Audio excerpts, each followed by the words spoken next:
live. We haven't had a live for a while. And it's because I've been on the road and I've also been battling with a very annoying cough, which has, for the most part, gone. But I hope you folks are doing well. And I wanted to say thanks for all your viewership, those of you who are members, those of you who are subscribers, leaving comments on the videos and so on.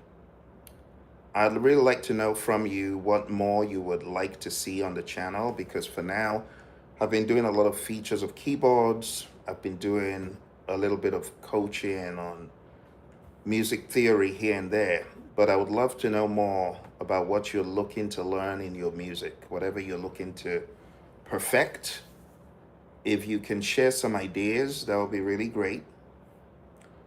But I have what I call my learning loop, how I was able to go from not knowing any theory about music to being able to play with freedom. So it all needs to start off with theory being applied, because it's easy for you to learn theory, but if you're not applying it, then if all you're doing is reading, like reading someone else's ideas, someone else's compositions, it can only take you so far.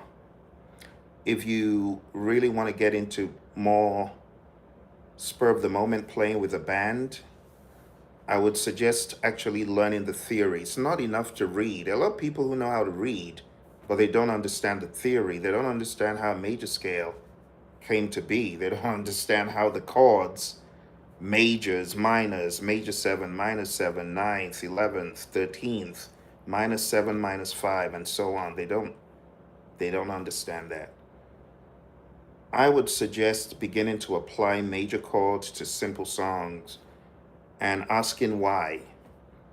And to be quite honest, the why in music, like why did you use such a chord, or why does such a chord sound nice? It's a matter of taste. I could play a 7th chord and you might feel, oh, that's not good enough. I'm going to play a 13th and I'm going to take out the 5th. You see, it's a matter of taste. And as listeners, some listeners have more sophisticated taste than others, which is where the quest for listening to jazz comes in. But if you really want to go to that next level, you have to learn at least some basic theory. How major scales are formed, how minor scales are formed, and then beginning to listen to how people do it, how people did it. Like I started listening to very complicated jazz before I knew how to play what I was listening to. So a lot of it is your palate. You got to develop your palate. So I would encourage you to start off by learning theory. Go to MUSICSPIRATION.com. Look for the page where I have 1 hour of theory. Learn all the stuff that I show on there. And also begin listening and becoming curious to apply what you're learning. I started listening to Bob James as one of the first keyboardists that I would understudy. And I would hear him play the melodies. And I could identify, because Bob's music is simple sounding, but it's difficult to play some of the stuff he does, but at least he gives you an entry point. So I would highly recommend Bob James 1, 2, Bob James 3, Bob James 4, Lucky 7, Bob James, I think it's 10 and 11. Bob has, and 12, I think 10 and 12. I can't remember all the numbers and the naming, but I think Bob James 10 and 12 hit me in a different way because it started elevating my taste. So if you're not listening, you want to start listening, even if you can't play. Develop that palette and then try to play what you're hearing. I remember listening to collaboration between Earl Klugh and George Benson. And these guys were riffing, man. I couldn't play a single grain of what they were doing to save myself. Maybe 0.01% of what those guys were playing. But I started listening and developing my palette, and then I could realize, okay, this is on a minor key, okay, but I couldn't really detect all the chords, but I listened anyway. And one day your ear will open, and the more you practice, trust me on this one, the major scales, the minor scales, they will open the wormhole of brilliance. They truly will. Oh, I'm sorry. Did I see someone come through? Let me take off my glasses for a second. T-Cat, how you doing? Thank you for coming through. We're just doing a very quick chit chat about how to get to that next level in music. So the scales, they're truly important. Major scales and minor scales, and being able to play them with dexterity, even if you can't play it on all the keys at first. Master at least play the major, C major, and maybe a C minor, and maybe an A minor, and then A major, and then you go to a D, and and I'm telling you, these things will come in handy later on. All the stuff I learned like over 30 years ago, it's still relevant today when I'm playing jazz, because I can shift from a chord that you wouldn't expect with an accompanying scale to another chord you wouldn't expect. And I like what George Benson said once. George Benson said when he's looking at music, he looks at it in a binary way. He looks at it as I'm either playing a major or a minor. That's it. The great George Benson, one of the greatest guitarists of our time, with all his scats and his fierce runs, he boiled music down to major or minor. That's it. And what George was saying is you're either playing a riff on a chord that is predominantly major, or you're playing a riff on a chord that is way out, like a major 7 minus 5, don't know, flat 13 or whatever, you know. And I realized that George relies more on air than anything else. He's not calculating, oh, this is a such and such. Some of the chords he probably would need to see, oh, what did I play? Let me name it. Because it gets to a point that you've practiced so much that when you're in the groove of a solo, you're not even thinking anymore. It's a reflex action. You get what I'm saying? Same on the piano. By the time you play so much, you played so many chords and scales, and you've practiced and you've applied and you played so many songs, you get to the point where you gotta like blow up the bridge. Forget it. Forget where you're coming from and just create your own way. And it took me getting a lesson from Chick Corea, ad hoc lesson after his concert at Cabot Hall in the early 2000s. And I'm asking Chick Corea, how do you play these solos? How should I be thinking of certain scales? And Chick, he just smiled and he said, scales are good, chords are good, but it boils down to you playing what feels right and what sounds right to you.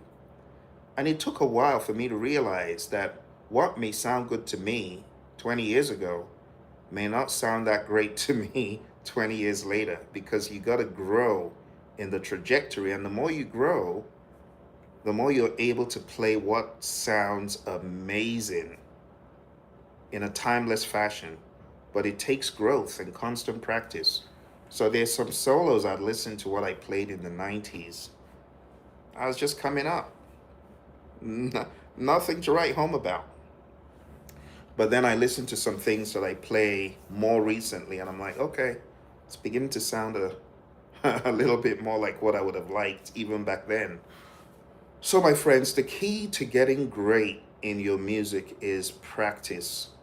Practice, know the theory, major scales, minor scales, right? Try them with both hands. I know your right will be predominant, but the reason why you need to practice all 12 is because if you're playing something like jazz or a complicated song that changes keys multiple times, you can't even go with your regular major voicing or your regular minor voicing. You got to go to an inversion of the usual. So instead of a C, E, G, B, maybe you play a G, B, C, E. And then maybe instead of that, you play a C and a D with your left hand, and you play a B, an E, and an A with your right hand. You see, it's different. So the voicings that make those chords sound really rich and thick, it has to do with a lot of exploring. You got to explore. Like my friends Take Six. Have you listened to Take Six? If you listen to Take Six, you observe that their chord formations are out of this world. They are not the regular chord formations. They are truly amazing. I think I might have missed what someone said just now. Did I miss what someone said? Okay, excuse me if I did. But we're just here talking about how to get good, and the way to get good is to practice more, and not just practice playing, but practice listening. Listen to more challenging music, as opposed to just staying comfortable with smooth jazz. I started going out. The smooth jazz is cool. There's a time for smooth jazz, but there's a time to go into the world of Sun Ra or into the world of Cecil Taylor if you're crazy like me, or into the world of, if you want to try, Oscar Peterson. You know, Oscar was a mentor to Herbie Hancock, so you can imagine how crazy Oscar's music is. But just tasting Oscar Peterson's music will open up the wormhole of your listening. Listen to people like Chick Corea, listen to people like Herbie Hancock, listening to Keith Jarrett, the master of improvisation, will open up the wormhole to a greater level of hearing. I'm not even talking about playing, but can you hear what Keith is playing and emote accordingly? Like, understand sonically what he did. I'm not even talking about technically, but just listening to the brilliance, the beauty of those chord interpolations and interplays that Keith does, your mind will be blown, as mine was blown. I first got a taste of Keith Jarrett. My sister turned me on to Keith Jarrett in the late 90s. She said, you know, have you heard of this guy called Keith Jarrett? My sister isn't a musician by any stretch. She said, I'm going to get you the Paris concert. So she got me the Paris concert, and it was later on I listened to the Con concert, and I'm like, oh my goodness. And that was the beginning of understanding that there are different levels of improvisation. You could improvise very complicated, complex, like late day Coltrane, late 60s, avant garde, Eric Dolphy, that movement. Or you could improvise melodically with feel, like Keith Jarrett. And all of this is made available by you listening, and it's free. Keith Jarrett, Herbie Hancock, Oscar Peterson, all these people I've mentioned. And then one other group that I would highly recommend, you might have seen my interview with them, is Take Six.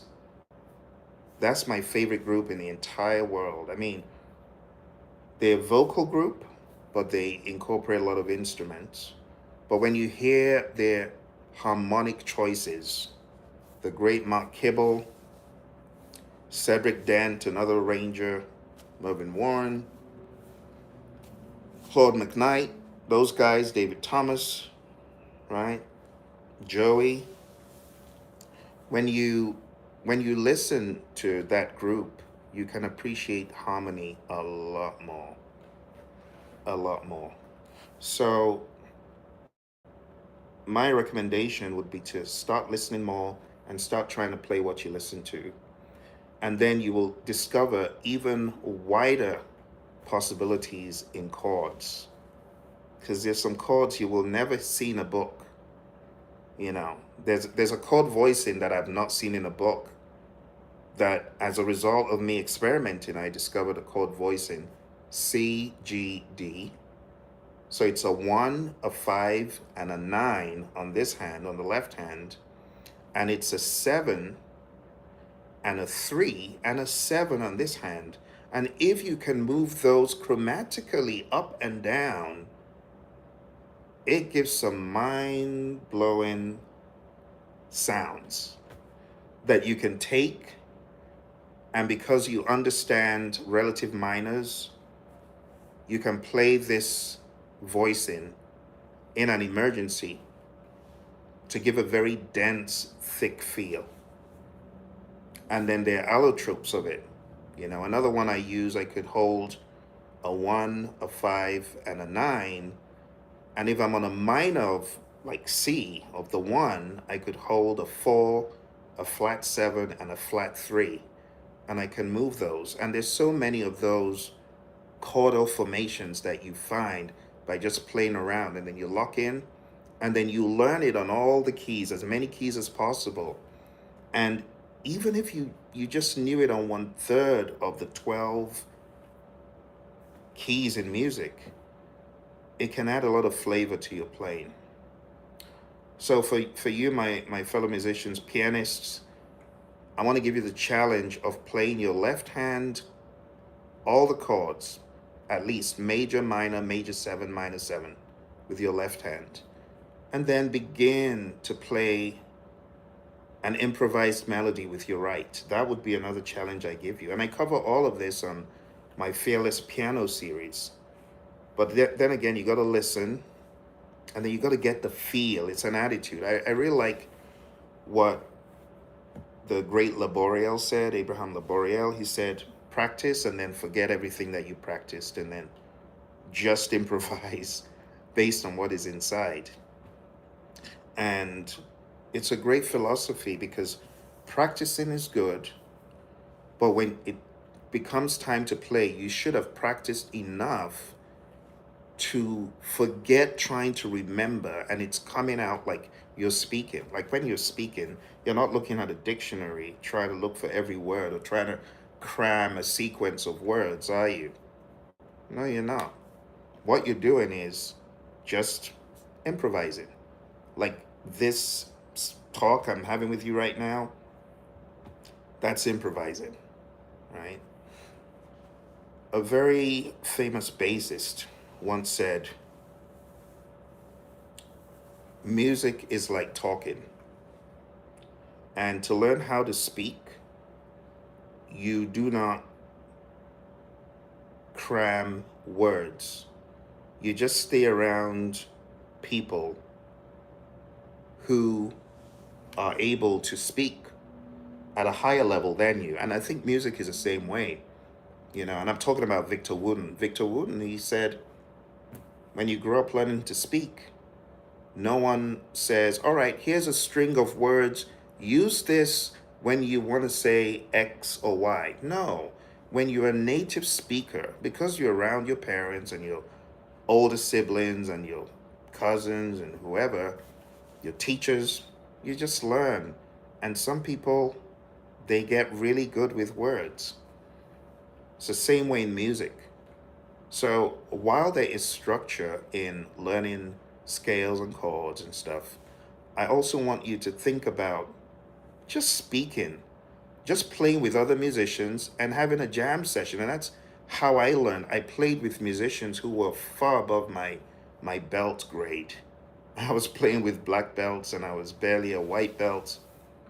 And the more I played with these awesome musicians, the more I was able to latch onto certain things they did and understand. And I just kept playing with great musicians. And you know the truth? You do not have to pay for it. You can play with great musicians today by watching YouTube and playing along. I play with Keith Jarrett all the time.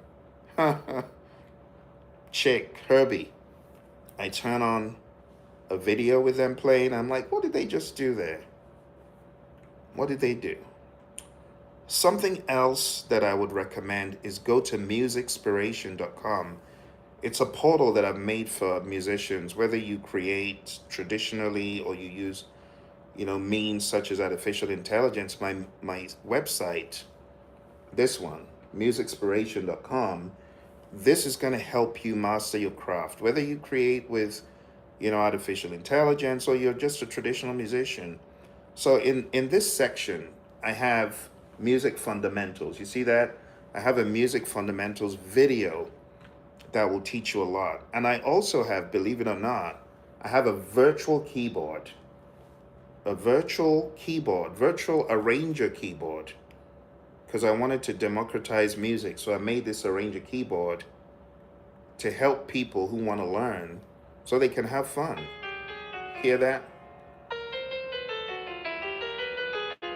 That's MUSICSPIRATION.com. And it's got an arranger keyboard. Let me play this.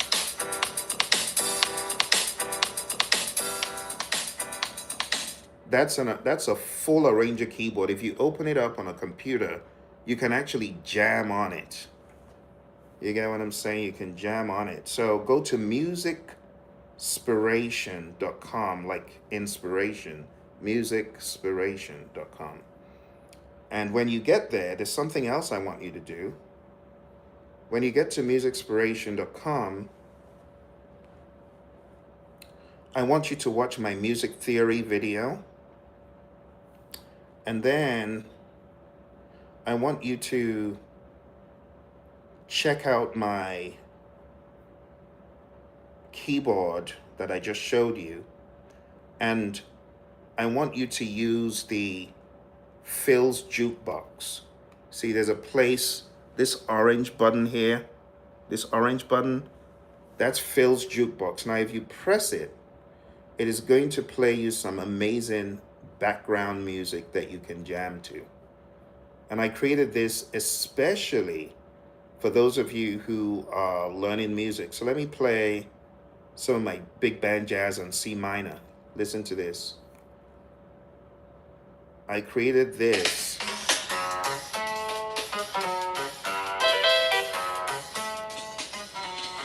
And you can slow it. See that? So I created this MUSICSPIRATION.com app to help those of you who want to learn so that you can have music to jam to. I've got reggae, I've got Afrobeat, I've got hip hop, and you can go to MUSICSPIRATION.com, look for my keyboard, and it's called Phil's Arranger keyboard. Look for it, and you got a jukebox you can jam to. All right. And the more you play, the better you get. You got to keep playing, keep applying what you're learning, and you're only going to get better and better and better. Okay?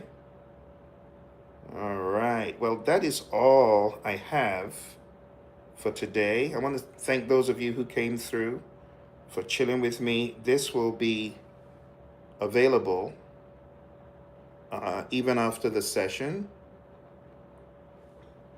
Okay. And if you have any questions about anything I said, just let me know. Any questions? Thank you, TCAT, for coming through. TCAT 191.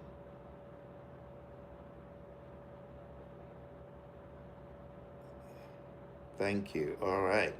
So if there are no questions, I'll just say thank you, and you have a wonderful rest of your weekend, and happy creating. Just keep practicing, keep applying what I said, and you're going to get better and better. All right? Bye for now, and all the best.